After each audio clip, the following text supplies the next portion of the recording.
Isang mapagpalang araw sa inyo mga Sir Madam Idol. Ang inyong lingkod ay napadayo ng Pangasinan upang mag-anak ng kasal sa Kalasyaw, Pangasinan, mga Sir Madam Idol.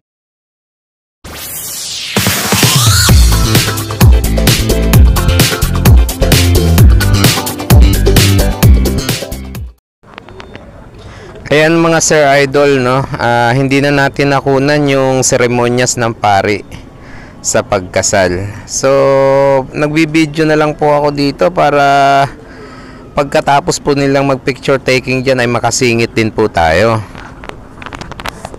Ayan, inikutan po natin ang camera at nakita po natin ang ating mga kasama dyan. So, nag-aantay tayo ng tamang tiyempo para po makapagpa-picture din po tayo sa ating inaanak, no? Ang bagong kasal. Congrats nga pala sa inyo, Ken and Danica. So ayan, nagkaroon tayo ng pagkakataon para makapagpa-picture. Ayan, nagkaroon tayo para din po magkaroon tayo ng remembrance. Sign of aging na po kasi ito, no? Kasi unang inaanak ko po ito sa kasal. So ibig sabihin nagkakaedad na po tayo, kaya nakukuha na tayo na magninong sa kasal.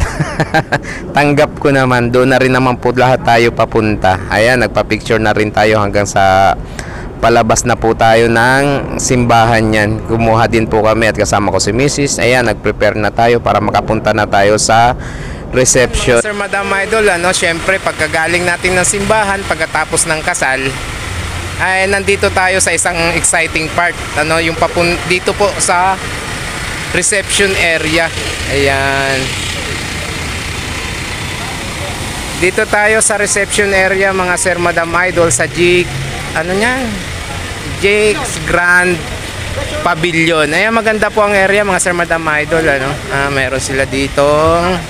Ayan, may fountain. Ayan mga Sir Idol. Diyan po tayo sa loob mamaya.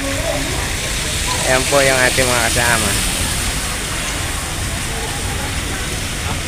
Ito po ang reception area mga Sir Madam Idol, no, ng bagong kasal.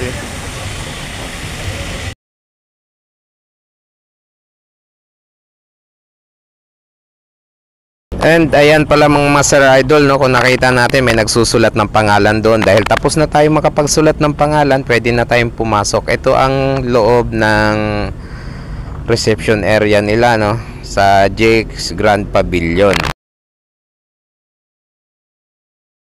Dito nga pala sa Kalasyaw, Pangasinan ito mga Sir Madam Idol. Maganda po ang area, may swimming pool po dun sa labas. Kung gusto nyo maligo, alimbawa kung may mga gusto nyo mag-swimming, outing, pwede po doon. At ito yung kinabahan ako. Buti na lang na tinawag lang ng MC or nabanggit lang ang pangalan ng ninong at ninang at hindi kami pinasayaw na katulad nito. Kasi kung nagkataon, nako po, mananakit siguro ang bewang ko nun. At pakiramdam ko puro kaliwa pa naman ang paa ko pagdating sa sayaw. Ayan, iniwanan lang ng abay na lalaki si abay na babae na sumayaw mag-isa. Buti na lang talented si girl mga Sir Madam Idol, no? Ayan. So lahat nga pala ng abay ng babae at lalaki ay pinasayaw po dito mga Sir Madam Idol, no? Nagpakita sila ng kanilang talent. Buti na lang mga Sir Madam Idol, yung nasaksihan ko dito ng mga talent ng mga abay, maganda, sumayaw, no? Nakakaingit, hindi sa katulad kung puro kaliwata pa, kaya wala ako sa tono o sa galaw ng pagsasayaw. And congrats pala uli sa aking inaanak na si Ken and Danica. Magpakarami, humayo at magpakarami. Kahit 12 lang. Pwede naman tumawad kung hindi kaya, pero kahit 6 lang pwede na rin. Ayan ang sumunod na sumayaw, napalaban talaga yan. Ang galing gumiling. Pwedeng pang macho dancer. So, ayun, naiinip na ako dito kasi nagugutom na ako eh. Pero anyway, nakakalibang manood ng mga sayaw ng mga talent dahil kasama po kasi ito sa okasyon, no? Ang galing ba ng MC dito? FM radio MC ito eh, no? DJ. Magaling siya. Napabilib ako. Ayan, may sunod na naman na sasayaw. Matindi atang sumayaw ito. Panoorin natin mga Sir Idol. Oh, parang nag-basketball pa. Tumalon, nag-jump shot and then sabay yumugyog. Biruin nyo yun. Hindi ko kakayanin yung ganun. Mananakit ang bewang at mga kasukasuhan ko niyan.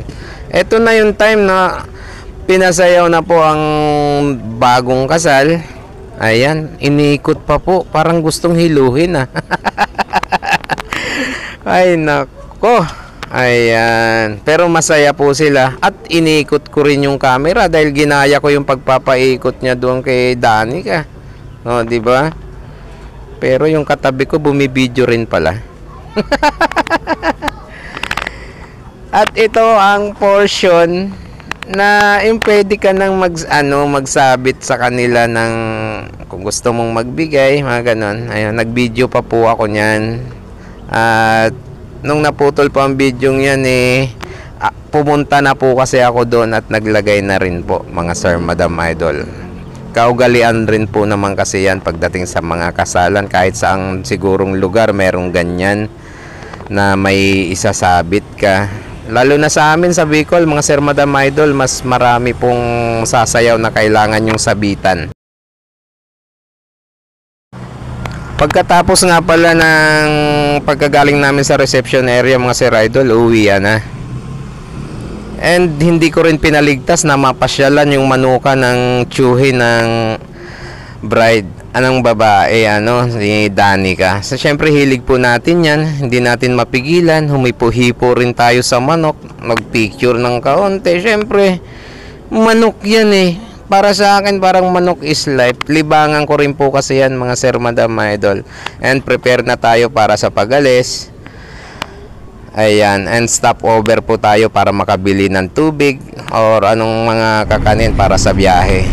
And ayun, tuloy-tuloy na nga tayo sa pagbiyahe pabalik ng Maynila. Andito papasok na po tayo sa highway na yung malaking highway nila, no? Ang ganda ng kalsada nila, mga Sir, Madam Idol. Ang kinis, wala tong mga lubak-lubak, no? Ang ganda, kaya mabilis lang po ang biyahe namin dahil puro